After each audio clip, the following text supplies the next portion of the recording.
different classes. Slightly hygroscopic और very hygroscopic. यहाँ पर 3 क्लासेस हमने डिफाइन की हैं, स्लाइटली हाइग्रोस्कोपिक, हाइग्रोस्कोपिक और वेरी हाइग्रोस्कोपिक. स्लाइटली हाइग्रोस्कोपिक या हाइग्रोस्कोपिक या फिर वेरी हाइग्रोस्कोपिक हम सब्सटेंस को उस वक्त कहते हैं जब 25 डिग्री सेल्सियस के ऊपर सब्सटेंस को स्टोर किया जाता है और रिलेटिव ह्यूमिडिटी 80% रखी जाती है फॉर 24 आवर्स. अगर किसी भी सब्सटेंस को 25 डिग्री सेल्सियस पर स्टोर करने के बाद रिलेटिव ह्यूमिडिटी 80% रखने के बाद 24 आवर्स में इंक्रीज़ इन वेट होता है और वो increase in weight greater than 0.2% है लेकिन less than 2% weight by weight है, तो सब्सटेंसेस स्लाइटली हाइग्रोस्कोपिक कहलाते हैं. लेकिन अगर वही इंक्रीज़ इन वेट ग्रेटर और इक्वल टू 0.2% है और ग्रेटर और इक्वल टू 0.2% है और लेस देन 15% है, तो ये सब्सटेंसेस हाइग्रोस्कोपिक सब्सटेंसेस कहलाते हैं. और अगर increase in weight greater than 15% weight by weight है तो सब्सटेंसेस वेरी हाइग्रोस्कोपिक कहलाते हैं. इस स्टडी के लिए हम सैम्पल्स को एक्सपोज करते हैं डिफरेंट रिलेटिव ह्यूमिडिटीज़ के ऊपर, और रिलेटिव ह्यूमिडिटी हम प्रिपेयर करते हैं bye preparing saturated aqueous solutions of different salts. Moisture level Uptake को मॉनिटर करने के लिए डिफरेंट टेक्निक्स हैं जिन्हें यूटिलाइज़ किया जाता है, लाइक थर्मोग्राविमेट्रिक एनालिसिस जिसे हम कॉमनली TGA कहते हैं, कार्ल फिशर टाइट्रेशन और gas chromatography. So let's move to the next topic, which is particle size analysis.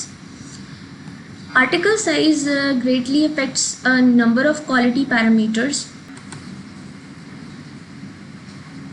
like dissolution rate, solubility, bioavailability, content uniformity, and lack of grittiness. Application of particle size study during preformulation stage is described as follows. When solubility is a major issue, one may significantly improve the solubility by reducing the particle size, that means by increasing the surface area. In case of suspensions, particle size is the most important parameter which determines the stability and quality of formulation. Too much reduction in size may lead to generation of charged particles and hence unstable system. On the other hand, large particle size leads to caking.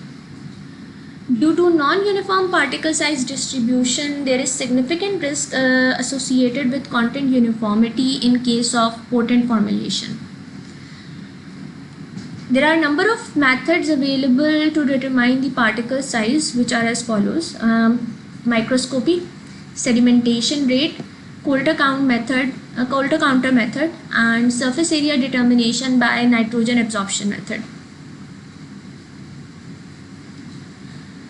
Particle size affect करता है different quality parameters को, जिनमें dissolution rate, solubility, bioavailability, content uniformity और lack of grittiness आते हैं. Particle size की application during pre formulation stage different area से define होती है, डिफरेंट वेज में डिफ़ाइन होती है.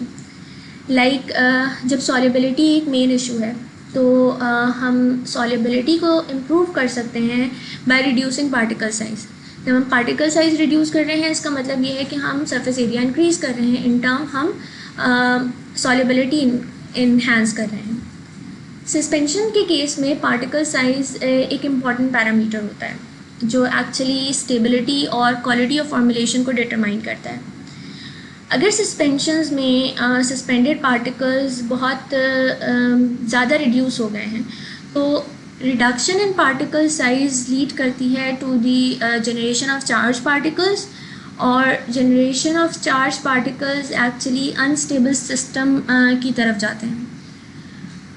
अगर सस्पेंशंस में suspended particles larger in size हैं तो केकिंग के चांसेस बढ़ जाते हैं. Non uniform particle size distribution, जब पोटेंट फॉर्मुलेशंस यूज़ की जाती हैं तो वहाँ पर कंटेंट यूनिफॉर्मिटी के प्रॉब्लम्स एग्जर्ट करती हैं। डिफरेंट मेथड्स हैं जिनसे हम पार्टिकल साइज को डिटरमाइन कर सकते हैं, जिनमें microscopy, sedimentation rate, Coulter counter method और surface area determination of nitrogen absorption method है। Particle shape. Apart from particle size, particle shape plays an important role during pre-formulation phase, as the shape of the particle may influence surface area, flow properties and compaction force. A drug particle may exist in different forms like spherical, angular, acircular, needle shape, oval or rough. It is well accepted fact that spherical particles has the maximum area and uniform flow property. For topical products that are working as abrasives, irregular particle shape is more preferred.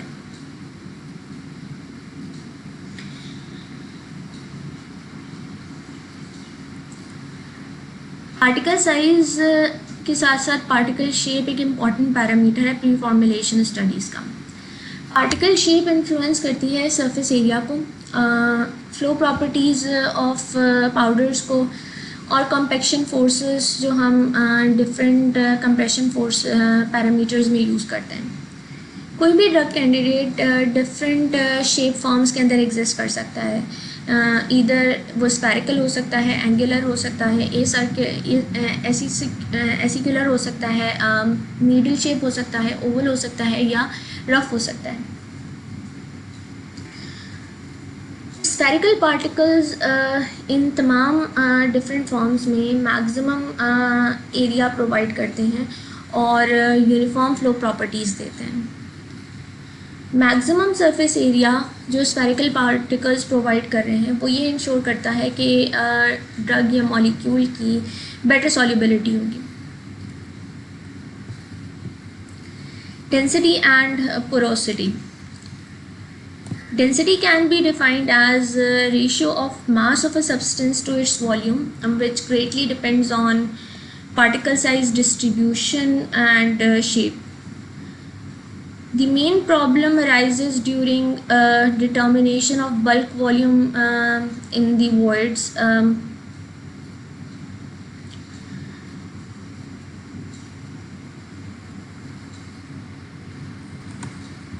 The main problem arises during determination of bulk volume is the voids, which can be interparticulate, open and closed interparticulate voids. So by considering the presence of different types of void volume, various densities are proposed. The most common ones are true density, bulk density and tap density. True density is defined as the total volume of solids excluding all space greater than molecular diameter, and true density can be measured with the helium pycnometer. Bulk density can be defined as the total volume occupied by entire powder mass. It can be determined by placing previously sieved powder bulk into a graduated cylinder and measuring the volumes in milliliters. Division of original weight and attended volume gives idea about the bulk density. Tap density is determined by placing graduated cylinder containing known weight of sample on tap density apparatus and is operated for the fixed number of taps until a constant volume is attained. Ratio of total amount of a substance taken to the final constant volume gives idea about the tapped density. One needs to gain knowledge about the size and type of dosage form and is the most critical parameter for the low potency drug. In most of the cases, two types of density are studied, namely bulk density and tap density. There are certain problems which can be addressed related to density, like with drugs having low density, the bulk volume becomes more and hence capsule formulation is quite difficult to formulate as capsule can incorporate limited volume. In development of tablet formulation, low density drug creates difficulties as they are having low compressibility and hardness in tablet is difficult to achieve. And the last one is, if the difference of density is more between drug substance and excipient is more, homogeneity in the formulation is difficult to achieve. Not translating it in Urdu because this is the parameter that you have studied a lot in your labs in industrial pharmacy. So let's move forward to the next property, that is called as flow properties.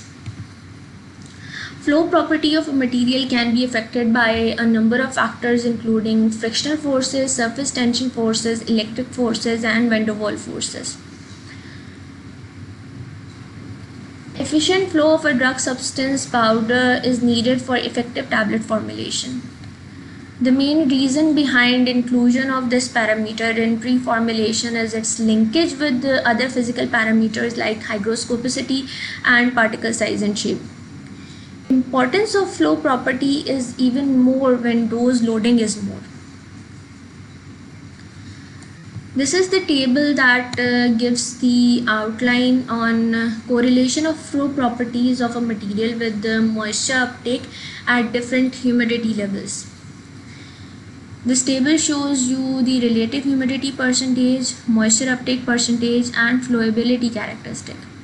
If the relative humidity is 1%, then moisture uptake is 0.30%, and the flowability of the powder is determined or is said to be free-flowing powders.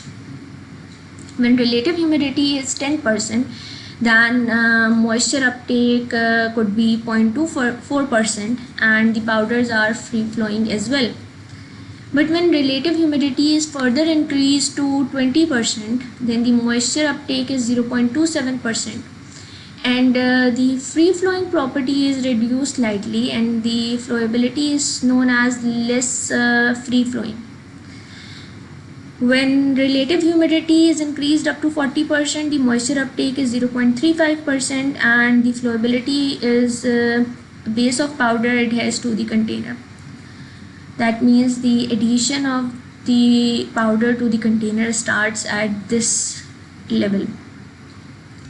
But when relative humidity is 80%, the moisture uptake is up to its maximum, that is 0.26%, and cake formation exists.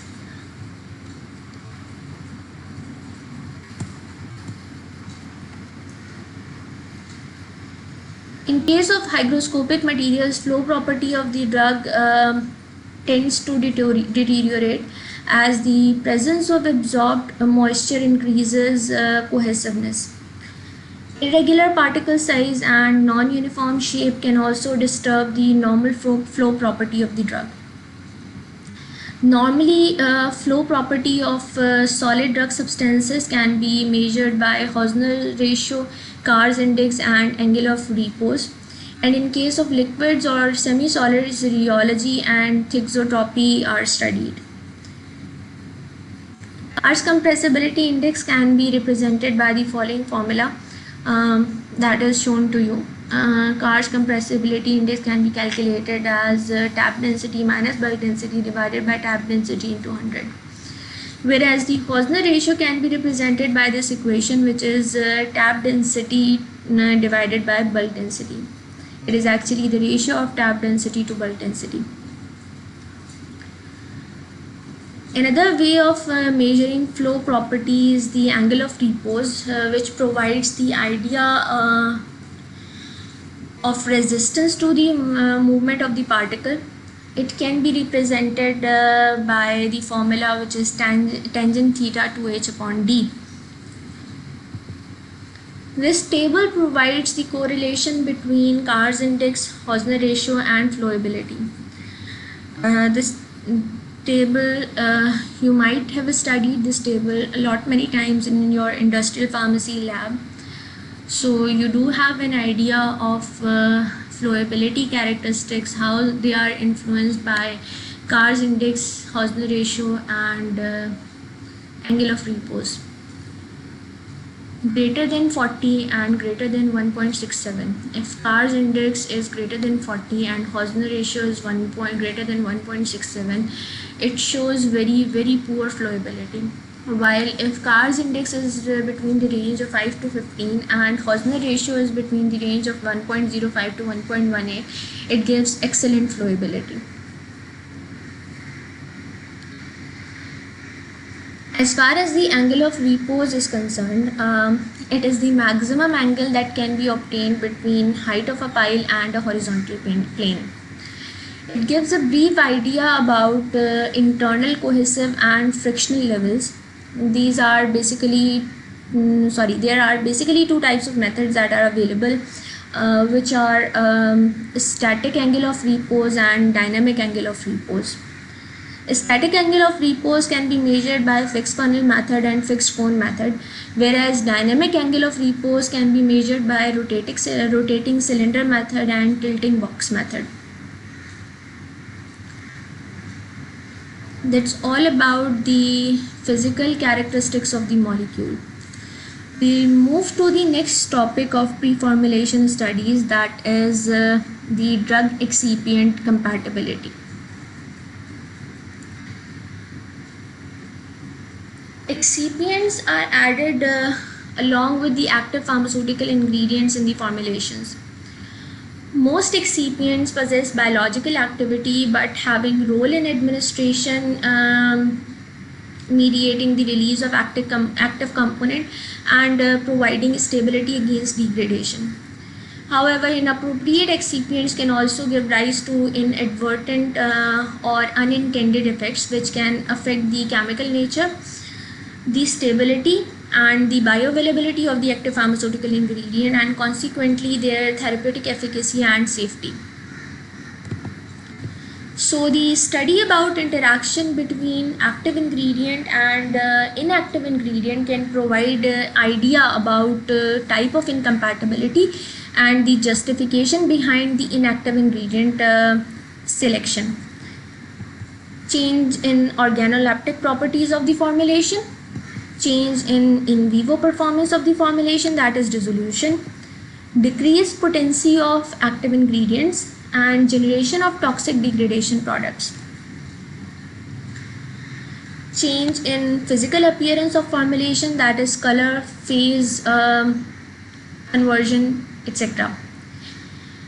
In general, we can say that drug excipient incompatibility may result in change in physical, chemical, microbiological or therapeutic properties of the formulation. So let's start with the physical incompatibility first.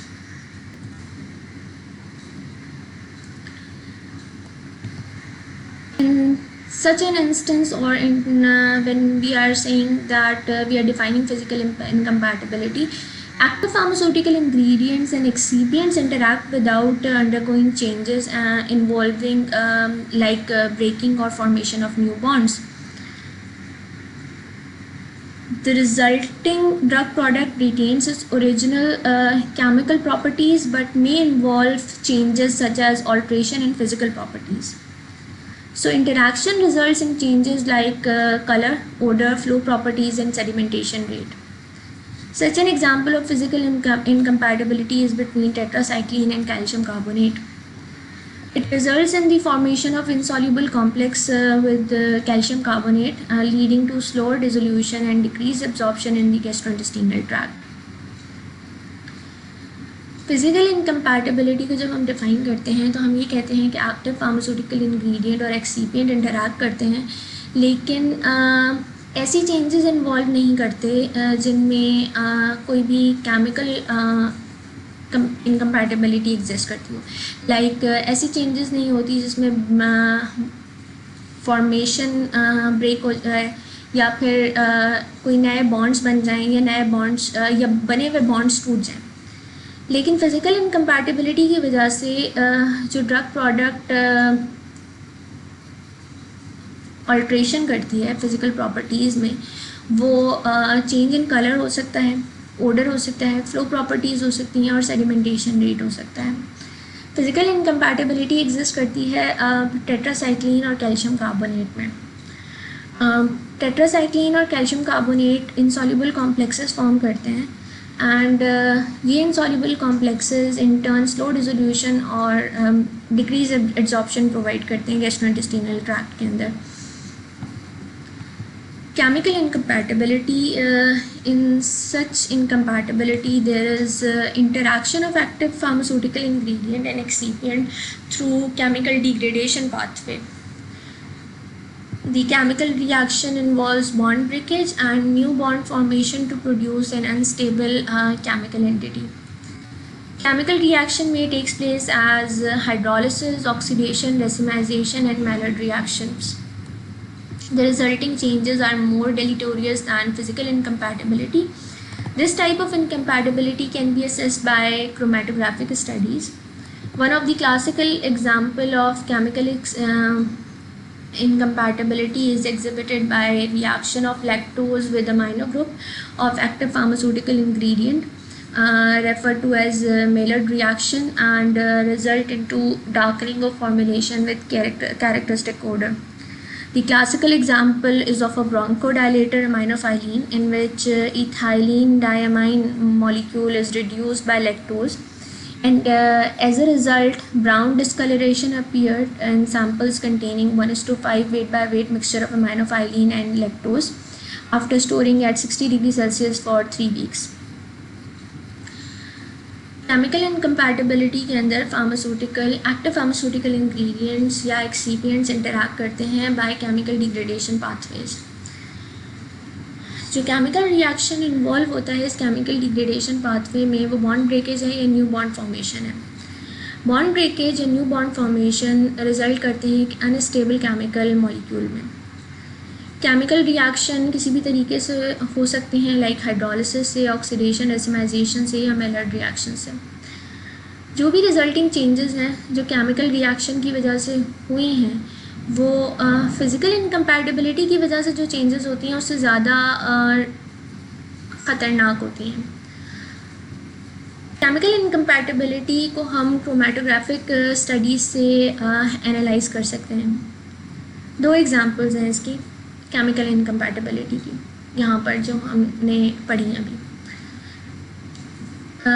Lactose amino group से react करता है pharmaceutical ingredient के. Lactose को हम as an excipient use कर रहे होते हैं फॉर डिफरेंट पर्पसेस. ये जब अमाइनो ग्रुप के साथ रिएक्ट करता है तो मेलर्ड रिएक्शन कहते हैं हम इसको.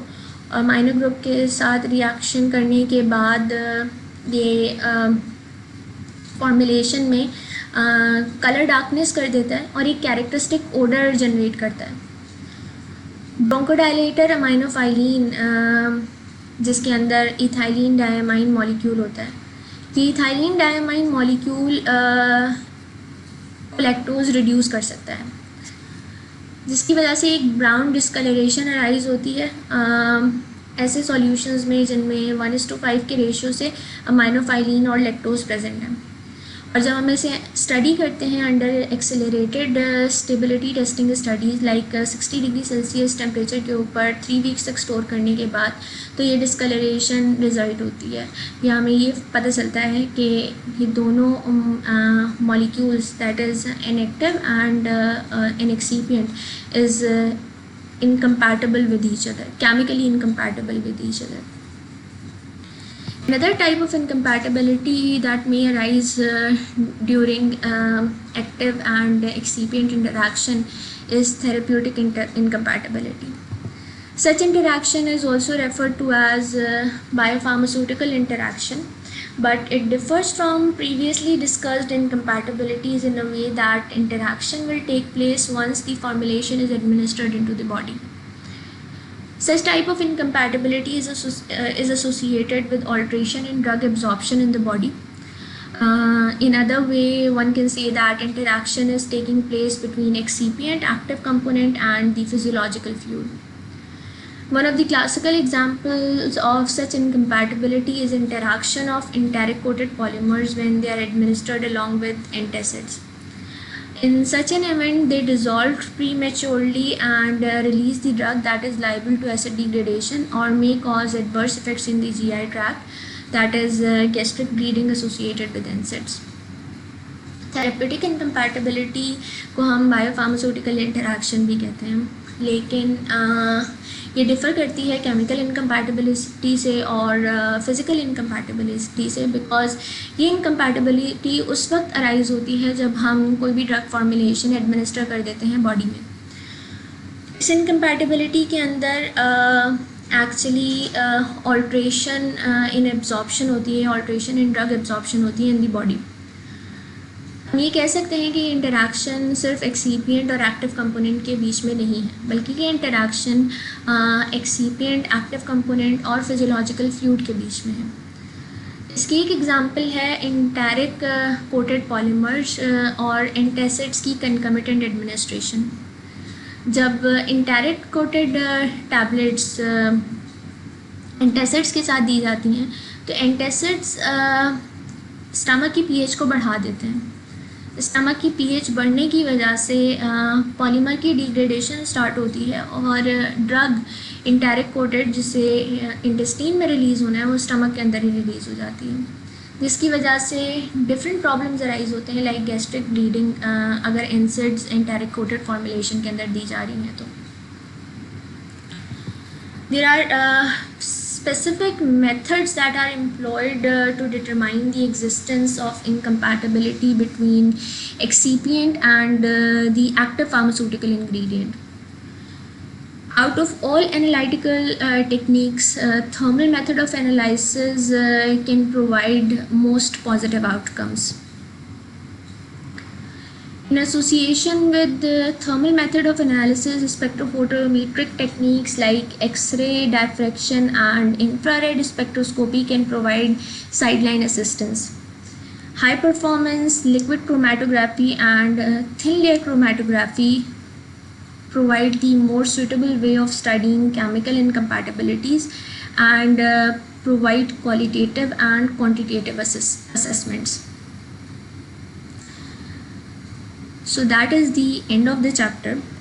We can conclude that pre-formulation is a proactive phase that deals with transformation of new chemical entity into a safe, effective and most importantly stable pharmaceutical formulation.